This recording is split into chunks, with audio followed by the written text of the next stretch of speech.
Good morning, all of you. Welcome to Shantiniketan online education programme myself Pranjal PGT physical education. आज का जो हमारा chapter है, जो हमारा फर्स्ट चैप्टर चल रहा था 11th का, changing trends and career in physical education. ठीक है, तो उसमें हमने पढ़ लिया था अपना पहला टॉपिक, और जो आज का जो नेक्स्ट टॉपिक है वो हमारा career option in physical education. Chapter का सबसे इम्पोर्टेंट टॉपिक है, एंड कोर्स के हिसाब से तो मैंने आपको बता ही दिया था, बट एज अ करियर के हिसाब से भी हम देखें, करियर की दृष्टि से भी देखें तो बहुत ज़्यादा नॉलेज, जो आपको जो नॉलेज मिलेगी इस टॉपिक से वो आपको बहुत काम आएगी। अगर जो लोग 11th-12th में फिजिकल एजुकेशन के क्षेत्र में जाना चाहते हैं, अपना करियर बनाना चाहते हैं, उन्हें पता नहीं है क्या करना चाहिए, तो उसके लिए कौन कौन से कोर्सेज होते हैं यूनिवर्सिटी, और कौन कौन से क्षेत्र में जा सकते हैं। ये नहीं सिर्फ खेल और कूद के हिसाब से भी, बट पूरे इंडिया में हम कौन कौन से इंडिया के बाहर भी हम इस लाइन में जा सकते हैं, तो उसी के बारे में हम आज हम पढ़ेंगे। काफ़ी इंपॉर्टेंट चैप्टर है, ठीक है, करियर के हिसाब से भी एंड सिलेबस के हिसाब से भी। तो थोड़ा बड़ा टॉपिक है, बट हम पढ़ेंगे, ठीक है। देख लीजिए, करियर ऑप्शन फिजिकल एजुकेशन। तो जैसे कि आपको टॉपिक से पता चल रहा है कि करियर यानी फिजिकल एजुकेशन जो शारीरिक शिक्षा का क्षेत्र है, शारीरिक शिक्षा का क्षेत्र पहले तो मैं आपको ये बता दूं कि बहुत ब्रॉड है, ये नहीं कि सिर्फ खेल कूद में अटक के रह गया। शारीरिक शिक्षा का फिजिकल एजुकेशन का जो एरिया है, वो जो क्षेत्र है, वो काफ़ी बड़ा है, ठीक है। वही चीज़ हम पढ़ेंगे कौन कौन सी है, कि आप लोगों की सर ये तो हमें पता ही नहीं था कि एज अ स्पोर्ट पर्सन इन चीज़ों में भी इन्वॉल्व हो सकता है। हमें तो ये पता था कि सिर्फ हमें खेलना है, खेलने के बाद सीधे ट्रेनिंग, एंड बस यही है। बट अब जो इसको आपको बुक के हिसाब से पता चलेगा कि हाँ, ये वाले कोर्सेज होते हैं, और ये भी लाइन हमारी हो सकती है जहाँ हम जा सकते हैं और अच्छा अर्न कर सकते हैं और अपनी लाइफ पे सफल मुकाम तक पहुँचा सकते हैं, ठीक है। तो पढ़ते हैं career option in physical education. Thought physical fitness has been a priority to in your culture since ancient time. The physical subject as a discipline was involved in later half of the 20th century. The government of India made various inroads after consultation with the expert committees to turn the subject into an indispensable part of youth formative year. Now, students who have a affinity for a subject enjoy a wide as a career option choose from many. Here, teaching, training, coaching, playing sport, or reading books. यानी thought physical fitness has been a priority in your culture since ancient. यानी जो physical fitness है, जो शारीरिक स्वास्थ्य की बात है, वो हमारे प्राचीन से हमारे, ऐसा नहीं है कि अभी ज़्यादा ध्यान दिया हो, पहले ही से हमें पता है कि जो फिजिकल फिटनेस के बारे में पहले ही से बताया जाता था। कि जैसे देखते थे हमारे पुराने लोग, यानी शरीर पर ज़्यादा ध्यान देते थे कि नहीं पहलवानी करनी चाहिए या खेल खेलना चाहिए, तो वो इन चीज़ों पर ध्यान देते थे, लेकिन वो सिर्फ शारीरिक फिटनेस के लिए।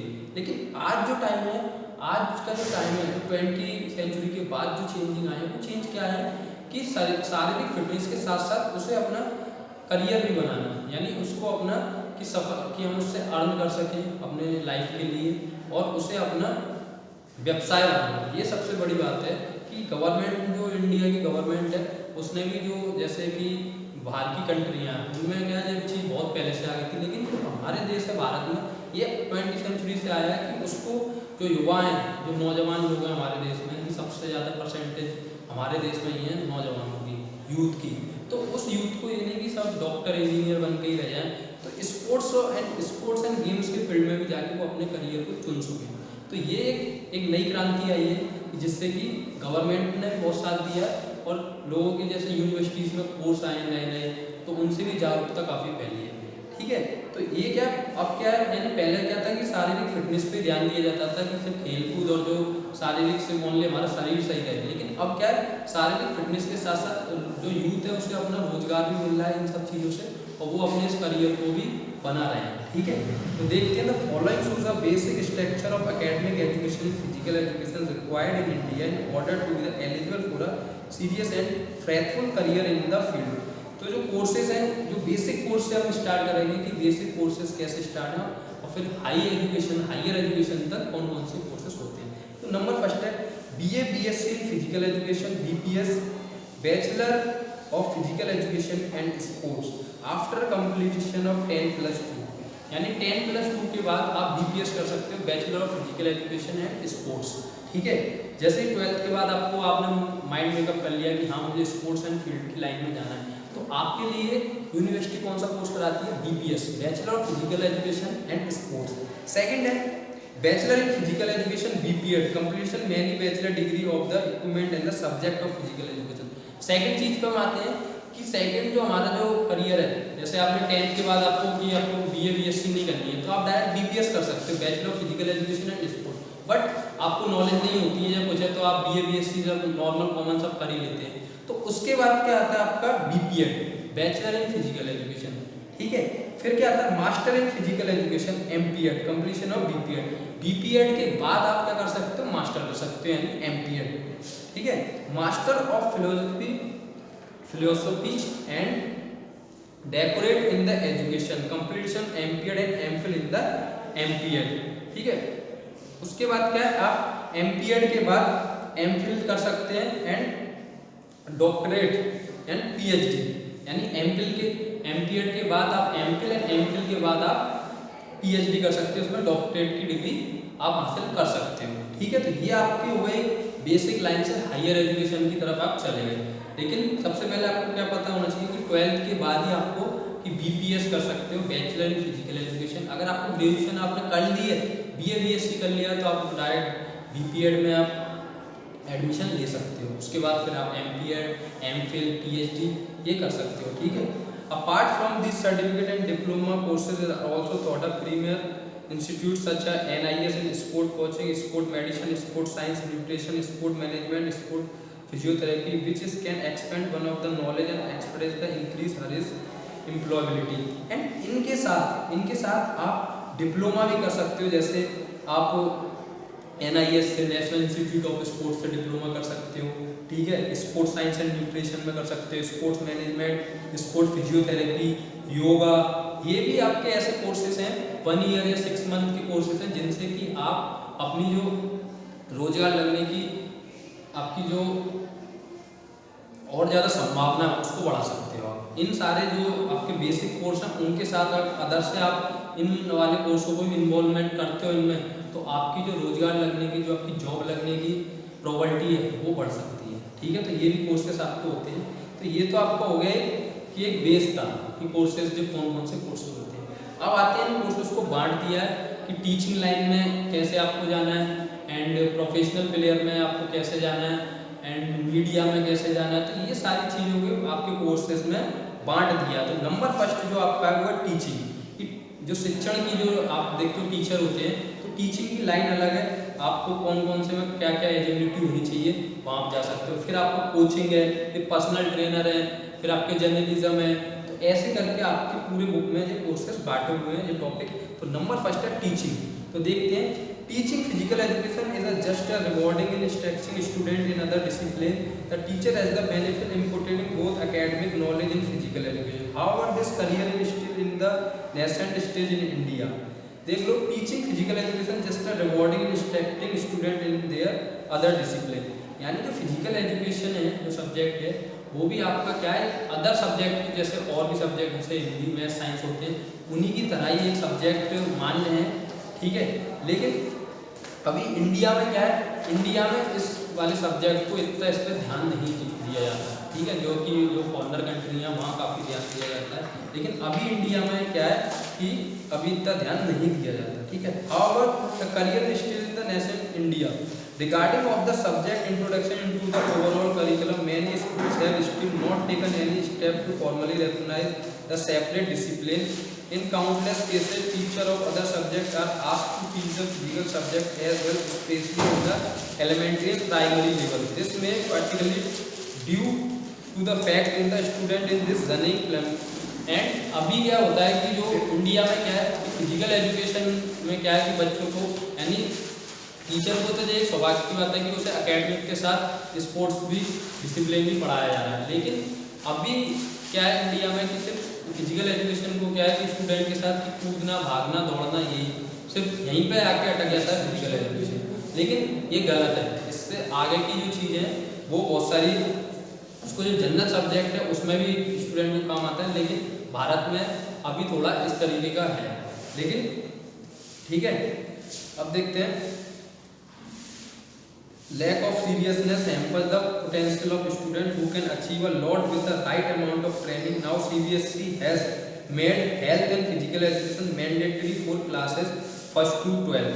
लेकिन अब क्या है, जो लेटेस्ट में जो क्या है, शिक्षा समिति ने जो शिक्षा नीति आई है उसमें सीबीएसई ने क्या कर दिया है कि फर्स्ट से लेके 12th तक मैंडेटरी कर दिया, अनिवार्य कर दिया है फिजिकल एजुकेशन। तो उससे क्या एक नई क्रांति आएगी और जो स्टूडेंट हैं या टीचर हैं, उन जो फिजिकल एजुकेशन के टीचर हैं, तो उनको भी बहुत सारा फायदा उससे मिलेगा। जो सीबीएसई का बहुत अच्छा कदम था फिजिकल एजुकेशन के क्षेत्र में। ठीक है, तो ये हो गया। अब इसमें क्या है कि टीचर के किस में कैसे कैसे अपॉइंट होते हैं। तो आपको 3 कैटेगरी में बांट दिया, middle school, high school and senior secondary school. ठीक है, तो मिडिल स्कूल में देख लेते हैं, जो माध्यमिक स्कूल है।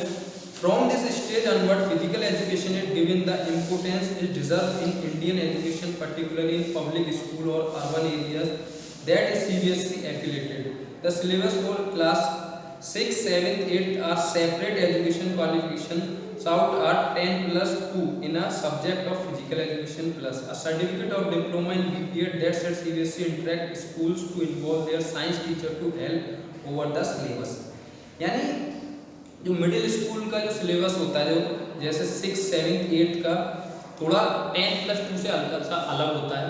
ठीक है, उसके लिए आपको पढ़ाने के लिए टीचर को क्या है, BPEd की डिग्री होनी चाहिए आपको। ठीक है, BEd डिप्लोमा होना चाहिए या डिग्री होनी चाहिए किसी भी अच्छी यूनिवर्सिटी से, तो तब आप एलिजिबल हो उसमें पढ़ाने के लिए।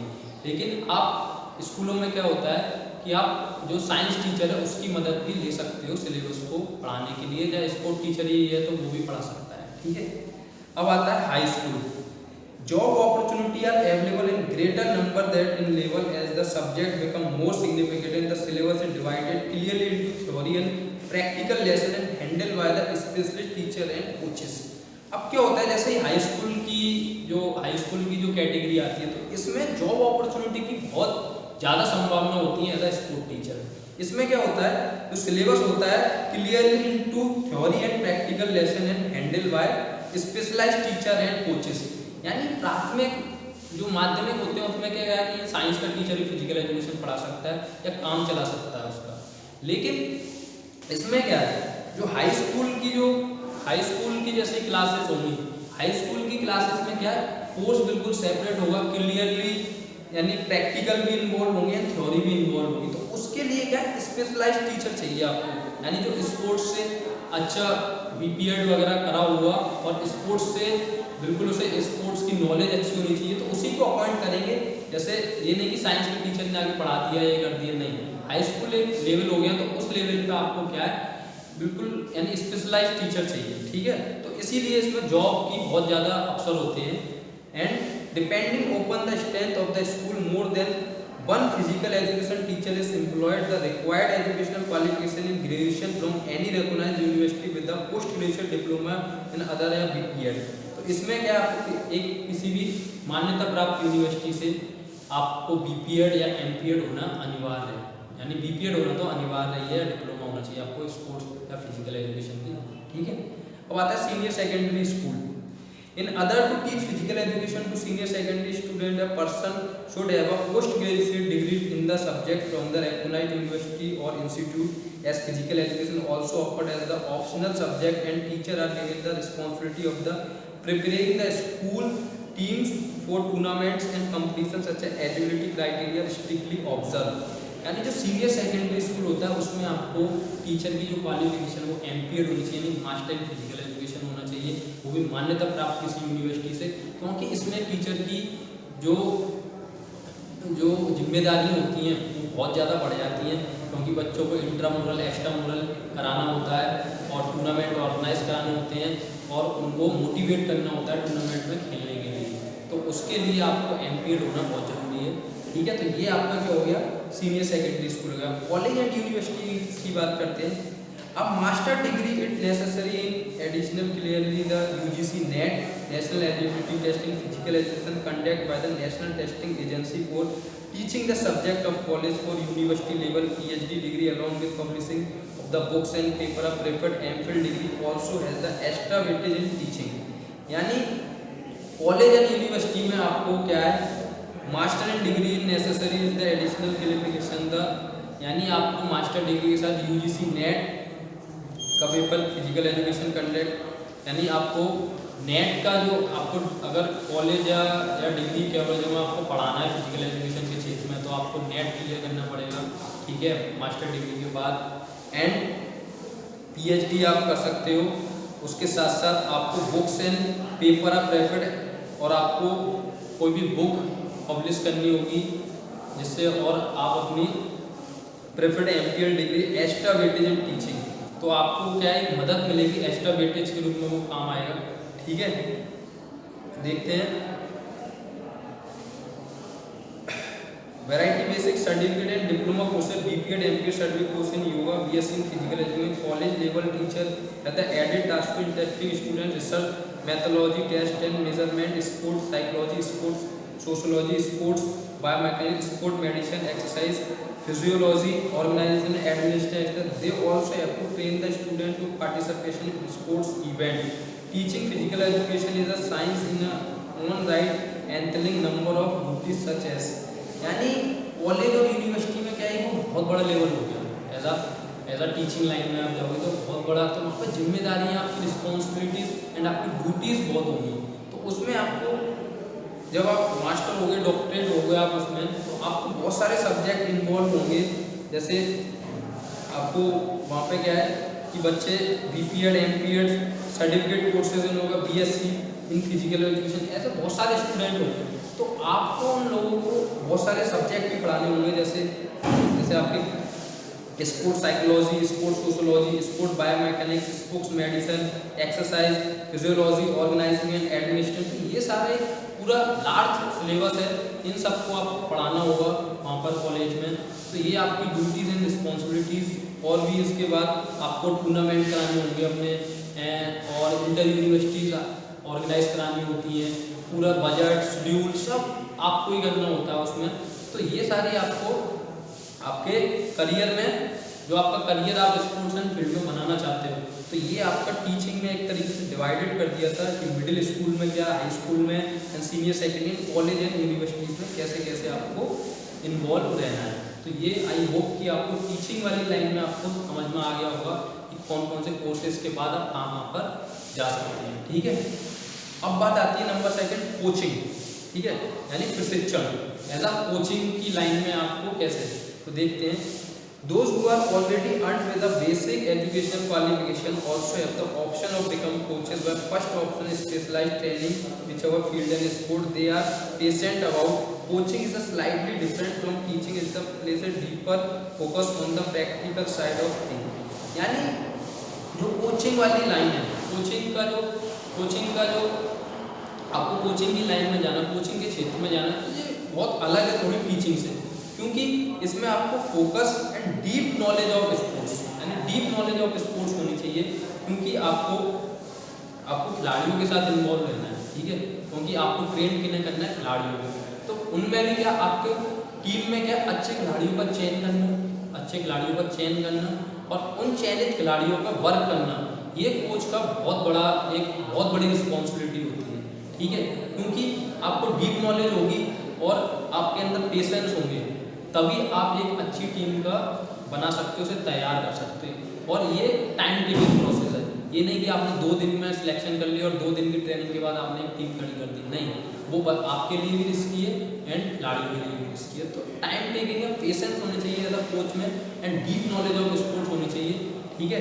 तो एंड पढ़ते हैं, job opportunity for special coach are available at school, college, state and central department of sport, professional teams, sport club, Nehru work and established the compulsory to obtain a diploma or certificate degree in the specific sport which are available in advanced institute like NSNIS Patiala and affiliated regional college।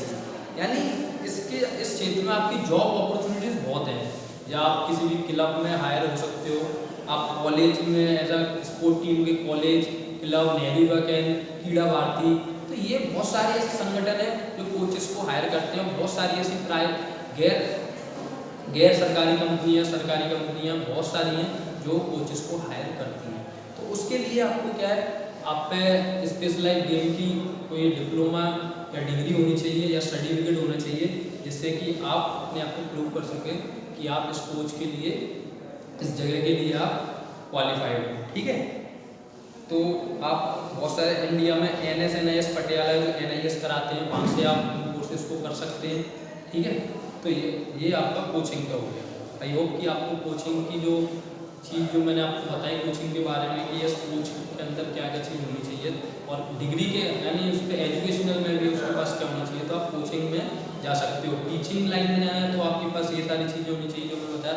Coaching में जाना चाहते हो तो आप coaching वाली field में। अब आता है पर्सनल ट्रेनर। ठीक है, नंबर 3 है आपका personal trainer.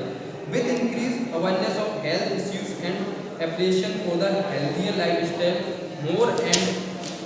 more and more people are willing to take out time from their daily routine to devote to physical fitness. Gyms and weight control clubs are opening up the many corners of the country, not just the urban areas. Those who can afford it, they are personal trainers to improve their health and physique in the best possible way. Hypertension, obesity and diabetes are some of the diseases that plague the unhealthy. One top of the desire to prevent such a efficacious. We live in an age of polished outward appearance. Everybody want to look slim and safe. यानी जो personal trainer है, personal trainer आपने देखा होगा कि personal trainer की जो आपकी फील्ड है वो भी बहुत ज़्यादा है, क्योंकि आपके जिम हुए, क्लब हुए, ठीक है, weight control club and outdoor fitness centre हुए, इंडोर फिटनेस सेंटर हुए। तो इसमें क्या है, जो लोग अपने पे यानी ज़्यादा काम नहीं कर सकते, मोटिवेट अपने आप को नहीं कर सकते, तो वो लोग क्या करते हैं, अपना कोई पर्सनल ट्रेनर हायर कर सकते हैं। जैसे कि आपने देखा है कि जितने भी आपके जो आप मूवी देखते हैं उनमें जो हीरो होते हैं, तो वो क्या है, उनको क्या डाइटिशियन की भी ज़रूरत होती है। ठीक है, एंड उन्हें मोटिवेट करने के लिए भी होना चाहिए, एंड उनके पर्सनल ट्रेनर होते हैं, सब अपने अपने हायर करते हैं पर्सनल ट्रेनर। तो वो लोग कौन होते हैं, वो फिजिकल एजुकेशन वाले बंदे होते हैं जो उन्हें मोटिवेट करते हैं, जो उन्हें बताते हैं कि जिम में कैसे जिम करनी है, किस तरीके का खाना खाना है, किस तरीके से लाइफ स्टाइल को चेंज करके जैसे उनको अपना जिस हिसाब से अपने शरीर को ढालना होता है उस हिसाब से वो अपने आप को ढाल लेते हैं। तो उनके पीछे जो होते हैं वो कौन होते हैं, पर्सनल ट्रेनर होते हैं। तो वो लोग भी कौन होते हैं, स्पोर्ट्स एंड फील्ड से निकले हुए लोग होते हैं। तो वो लेकिन अपना करियर किस में बनाते हैं, वो पर्सनल ट्रेनिंग वाले करियर ऑप्शन में वो अपना करियर बनाते हैं। तो वो वहाँ भी उनके रोजगार की बहुत बड़ी रेंज है, उसमें वो अपना करियर बनाते हैं। तो यही चीज़ है कि पर्सनल ट्रेनर वो लोग बनाते हैं जिन्हें अपने आप पे ज़्यादा टाइम नहीं कर सकते, जब खुद मोटिवेट नहीं हो सकते, तो उनके लिए क्या है, वो अपना पर्सनल ट्रेनर अपॉइंट करते हैं। तो वो उन्हें ऐसा उनकी अच्छी फिजिक, अच्छी हेल्थ के लिए उन्हें मोटिवेट करता है और उनके ऊपर वर्क करता है और उनसे काम कराता है।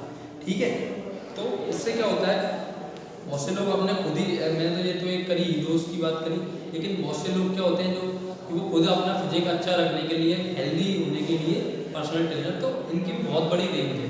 तो उसके लिए भी आपको क्या है, one career option is this field is that one of the athlete trainer all thought is not your in India as the western countries.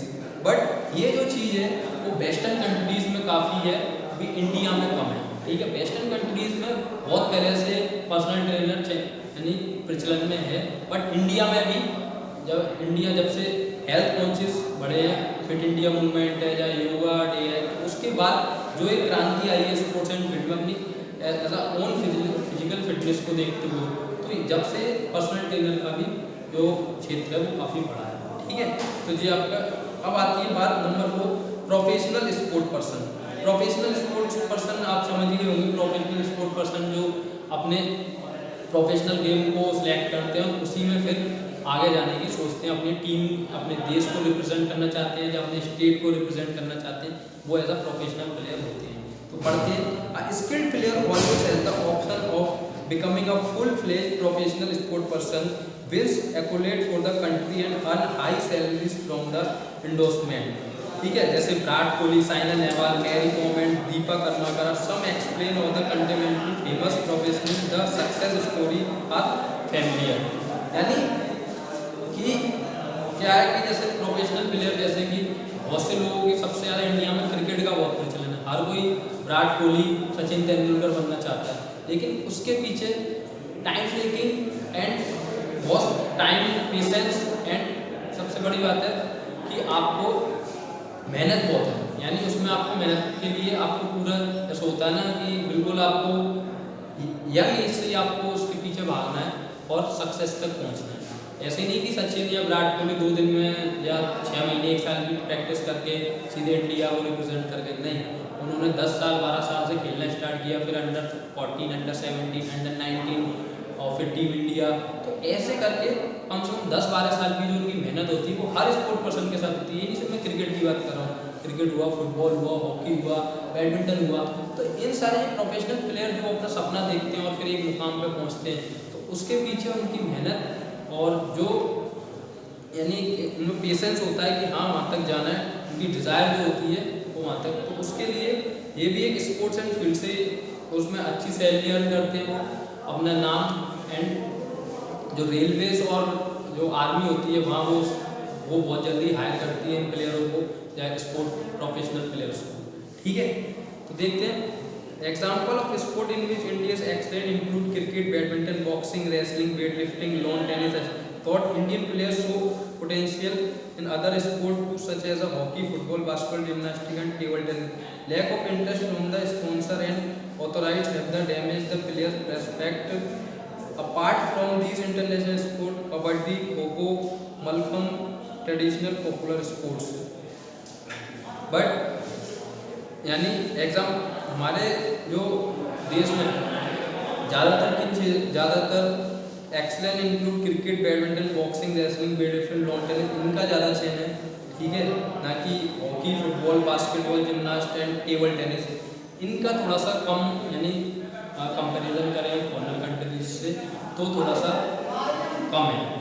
And जो हमारे ट्रेडिशनल गेम थे कबड्डी, खो खो, मलखम्ब, इन पर भी ये यानी स्पॉन्सर की कमी होने के साथ साथ और इन वाले गेमों को जो हमारे ट्रेडिशनल गेम थे उनको भी हम भूलते जा रहे हैं थोड़ा सा, comparison to cricket, badminton and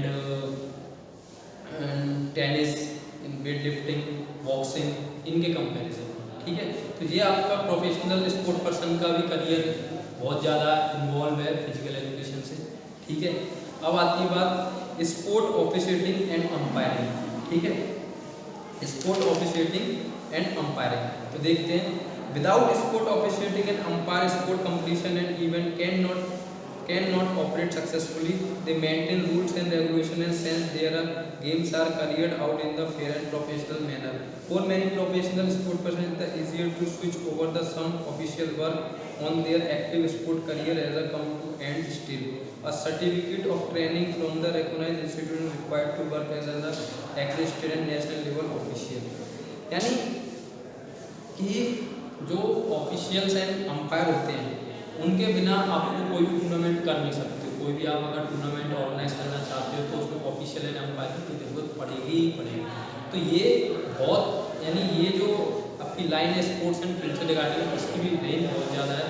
तो उसके लिए आपको क्या है, national level required work as a certificate of training from the recognised institute. आपको कोई भी सर्टिफिकेट ट्रेनिंग या नेशनल इंस्टीट्यूट है उनसे आपको नेशनल लेवल ऑफिशियल या स्टेट लेवल का जो आपको ट्रेनिंग करी होनी चाहिए, आपको सर्टिफिकेट होनी चाहिए, आप डिग्री धारक होनी चाहिए। ठीक है, तभी आप जा सकते हो। The eligibility setting different and international umpire referees in the case the concern international sport body should issue the certificate. जो इंटरनेशनल स्पोर्ट बॉडी होती है वो खुद सर्टिफिकेट इश्यूज करती है। ठीक है, once can choose to be full time official of the take of the part time job in India since the number of sport competition tournament held each year and comparatively lesser most official work part time interest college student can be also different official provide they have full knowledge of the game.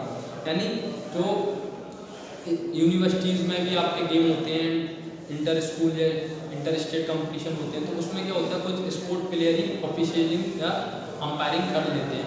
तो उनसे क्या होता है वो अपने part time earn भी कर सकते हैं, और जो प्रोफेशनल होते हैं वो तो फिर करते ही करते हैं। तो इसमें क्या अर्न आप कर सकते हैं एज अ प्लेयर ही, जो थोड़ा सीनियर प्लेयर होता है वो भी पार्ट टाइम यानी एज अ जॉब की तरह अंपायरिंग या ऑफिशियल कर लेती है। ठीक है, अब आती है स्पोर्ट एडमिनिस्ट्रेशन। स्पोर्ट एडमिनिस्ट्रेशन में क्या देखते हैं, sport industry as a whole in the huge business the need for a trained individual is the growing to run the manage.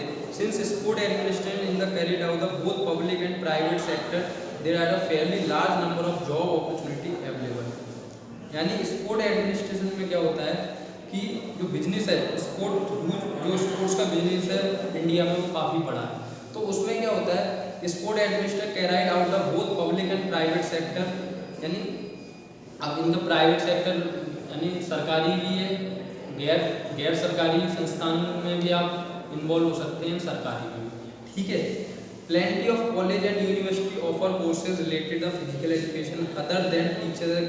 Clinical staff chairman of head of department takes out the role of chief administrator. Selection is usually done on the basic seniority. Director of sports are also appointed to the third sport program. Assistant director in the universities, ठीक है। District sport officer appointed at the district level. Director of interactive recreation also the employed the multinational and national companies to handle recreation and sport program for employees। यानी sport administration में आप director बन सकते हो, head of the department, assistant, ठीक है, assistant director हो सकते हो, डायरेक्टर होते हो, डिस्ट्रिक्ट ऑफिसर हो सकते हो। तो ये सारी बहुत सारे आपके लेवल है जहाँ पे आप काम कर सकते हो अच्छे लेवल पे। या आपने देखा है कि जो आपके प्राइवेट सेक्टर होते हैं, जो कंपनीज होती हैं बड़ी बड़ी, तो ये हर महीने या हर साल जो भी इनका एक होता है इंट्रामुरल एक्स्ट्रामुरल कराते हैं एम्प्लॉयज़ के लिए। तो उस सबको हेड या ऑर्गेनाइज कराने के लिए क्या एक ऑफिसर की ज़रूरत होती है जो उसे स्पोर्ट्स की और गेम्स की बहुत अच्छी नॉलेज होती है, और बीपीएड एमपीएड करा होता है, तो वो वहाँ पे इन्वॉल्व, यानी कि एम्प्लॉयज़ के जो गेम कराते हैं तो वहाँ पे कौन होगा, स्पोर्ट्स एंड फील्ड वाला बंदा होगा, स्पोर्ट एडमिनिस्ट्रेटर वाला बंदा होगा। तो वो सारी चीज़ों को हैंडल करेगा, मैनेज करेगा, पूरे वेन्यू डिसाइड करेगा एंड ऑर्गेनाइज कराएगा पूरे गेम। तो वो क्या है, वहाँ पे आपके रोजगार या आपकी जॉब की बहुत ज़्यादा अपॉर्चुनिटीज़ वहाँ पर होती हैं। तो स्पोर्ट एडमिनिस्ट्रेशन में भी आपको and sports facilities management is the another administration related career which the slowly gaining attention. They manage fitness center, gym, health club, stadium, sport complex, skating rink, swimming pools, extra facility. A manager may either work alone to assistant helping her. Some managers take classes and supervise individual workout in the addition. यानी कहीं भी जहाँ society है या कोई भी club है या स्पोर्ट कॉम्प्लेक्स है, तो ये सारी जब चीज़ें बनती हैं तो उनके पीछे भी क्या होता है, स्पोर्ट्स ऑफिसर होते हैं जो उन्हें पूरी नॉलेज और अपने जो स्पोर्ट एंड फील्ड की और डिग्री के आधार पर उन्हें नॉलेज होती है, तब वो इन सारी चीज़ों को पूरा कराते हैं। तो इन सब के लिए भी आपको क्या स्पोर्ट एंड फील्ड का ही बंदा चाहिए। तो रेंज काफ़ी बड़ी है, करियर के हिसाब से हम देखें तो बहुत बड़ी रेंज है स्पोर्ट्स एंड फील्ड की, कि हर जगह पे आपको, बट मेन चीज़ क्या है कंपलसरी, कि आपको स्पोर्ट्स एंड फील्ड की नॉलेज होनी चाहिए, जब छोटी या बड़ी, छोटी से लेकर बड़ी तक आपको नॉलेज होनी चाहिए, और आप पे डिग्रियों के साथ साथ सर्टिफिकेट भी होने चाहिए, ठीक है।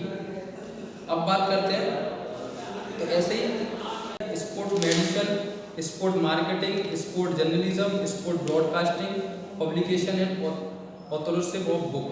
तो ये सारी चीज़ें और भी आपके छोटे छोटे से टॉपिक हैं।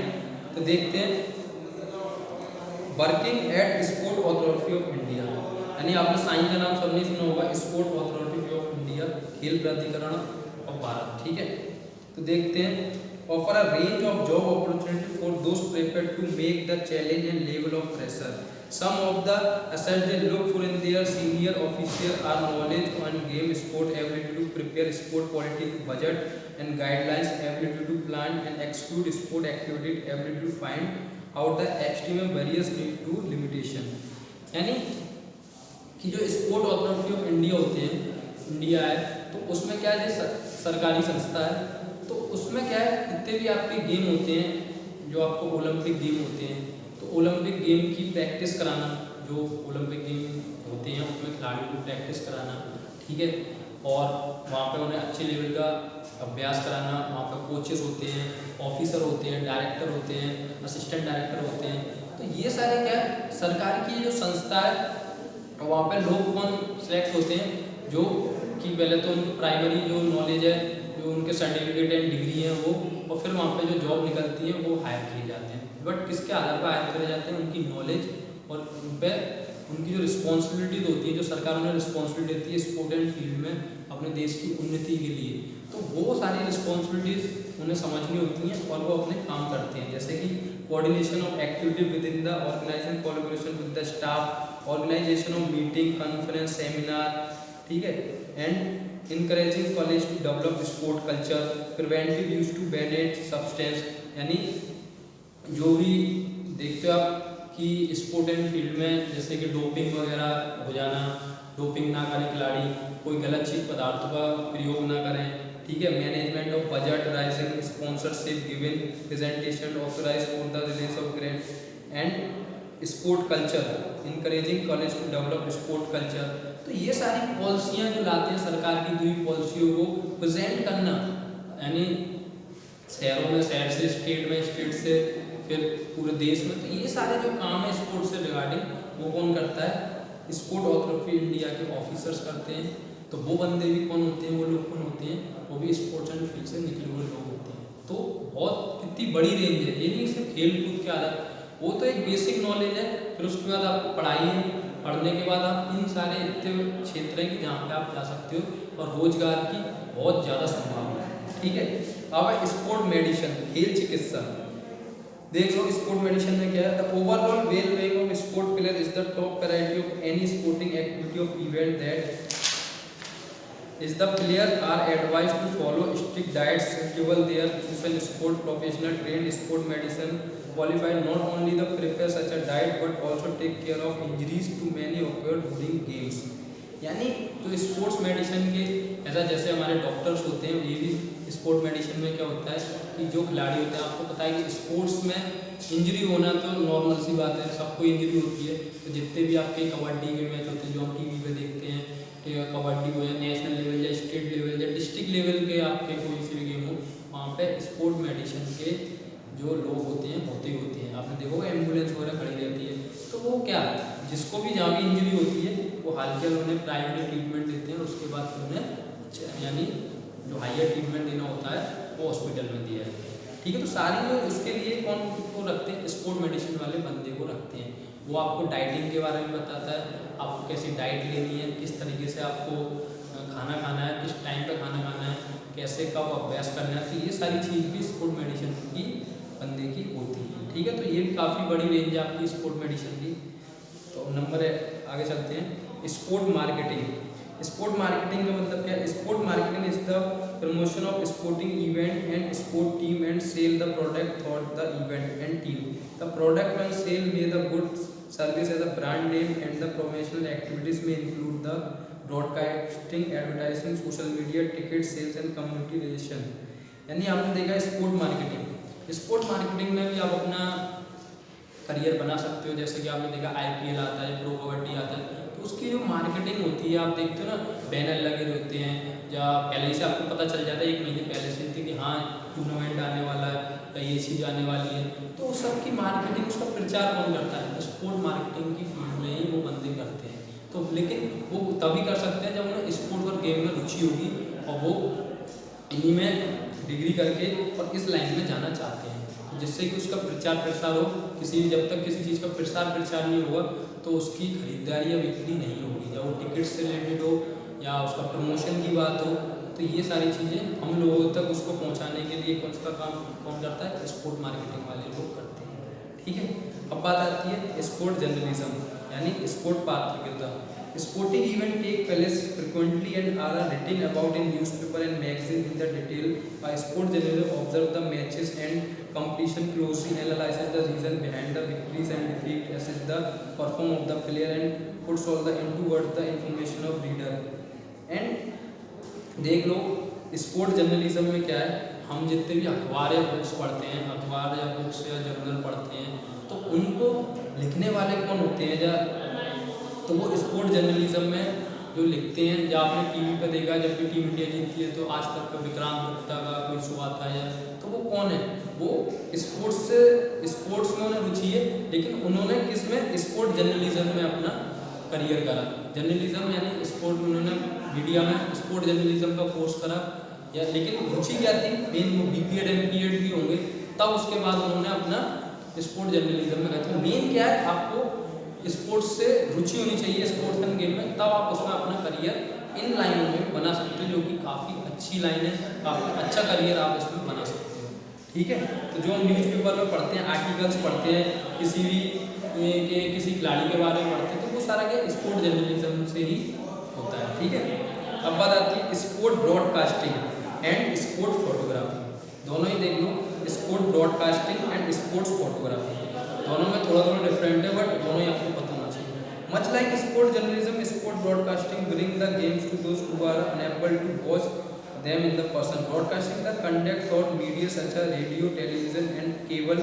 Nowadays the internet is also used to a platform to broadcasting, and match can be watched live on mobile phones. A person interested in this could be knowledgeable when it comes to rules and game, including the officiating, refereeing, and be able to translate the whole event minute by minute to viewers and listeners.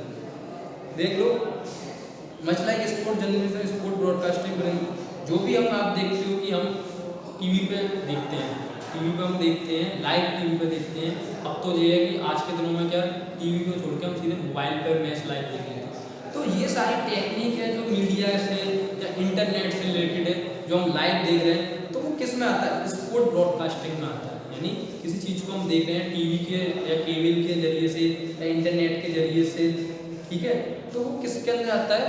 Broadcasting. कौन conduct कराते हैं? Broadcasting की team होती है पूरी, उन्हें sport and field में से रुचि होके वो इस लाइन में जाना चाहते हैं। तो स्पोर्ट एंड फील्ड के बंदे होते हैं जो उन्हें पूरी नॉलेज होती है एंड फिर वो टेक्निकली इन चीज़ों को इन्वॉल्व होते हैं और फिर इन सारी चीज़ों को करते हैं। ठीक है, काफ़ी बड़ी लाइन है, काफ़ी अच्छी लाइन है। उसके लिए कोर्सेज अवेलेबल हैं, सारे कोर्सेज करने होते हैं, टेक्निकल कोर्स हैं, पॉलिटिकल कोर्स हैं, वो सारे आपको कोर्स करने होते हैं। ठीक है, स्पोर्ट फोटोग्राफी देखते हैं।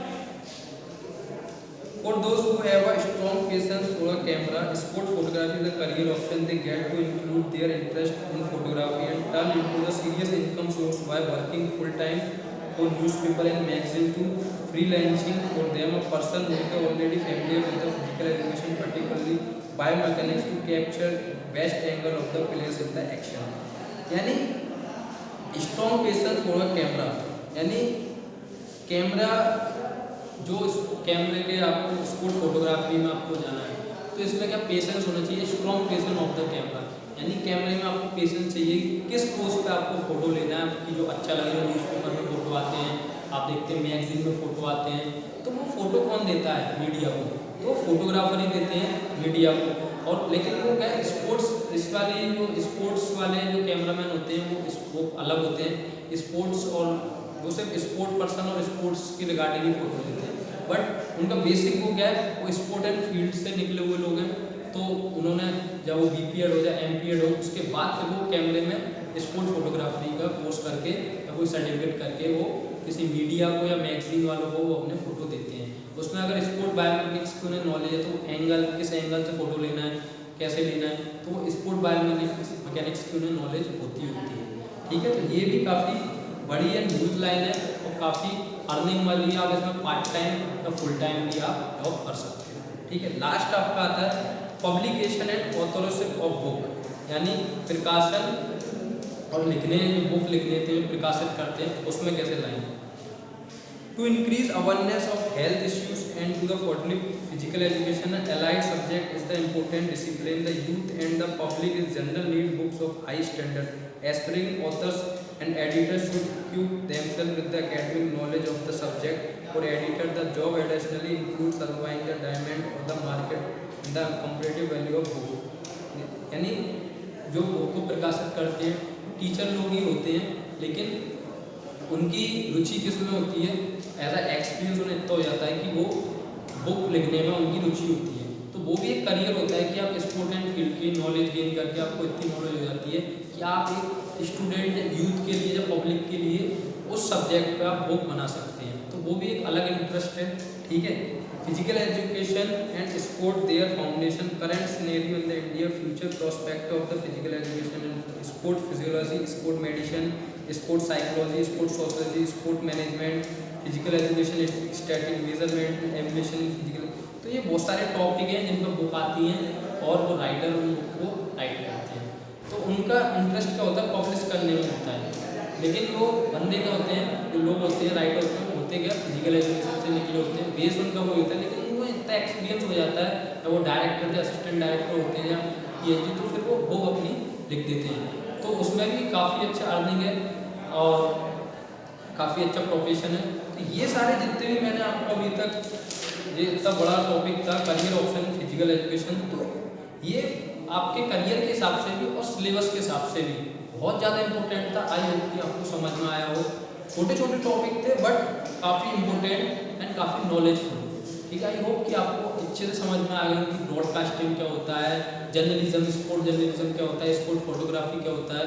इसमें कंफ्यूज नहीं होना चाहिए आपको कि कैसे प्रोफेशनल स्पोर्ट पर्सन में अगर आपको आ गया तो करियर ऑप्शन आपको भी 5 नंबर में आता है, तो आपको 5 के बारे में लिखना ही लिखना है कि टीचिंग, उसमें अगर आ गया कि टीचिंग की फील्ड में कौन कौन सी चीज़ होनी चाहिए। ठीक है, अगर ऐसा आपको पर्सनल ट्रेनर है तो आप कहाँ पे आपकी रिस्पॉन्सिबिलिटीज़ है ना, आपकी ड्यूटीज़ क्या होंगी, तो ये सारी चीज़ आपको पता होना चाहिए। आई होप कि आपको अच्छे से समझ में आ गया होगा। तो ये आपका टॉपिक क्लियर हो गया। अब जो आपका नेक्स्ट टॉपिक है competition in various sports at the national international level, वो आपको नेक्स्ट वीडियो में मैं आपको समझाऊंगा और उसके बाद ही आपका ये चैप्टर फिनिश हो जाएगा। ठीक है, आई होप कि आपको अच्छे से समझ में आया होगा। ठीक है, जो भी आपकी क्वेरी है तो वो आप मेरे को पर्सनल नंबर पर या जो आपका यूट्यूब चैनल है या व्हाट्सएप ग्रुप है उस पर आप मेरे को कमेंट कर सकते हो। ठीक है, तो मिलते हैं नेक्स्ट वीडियो में। Good bye, take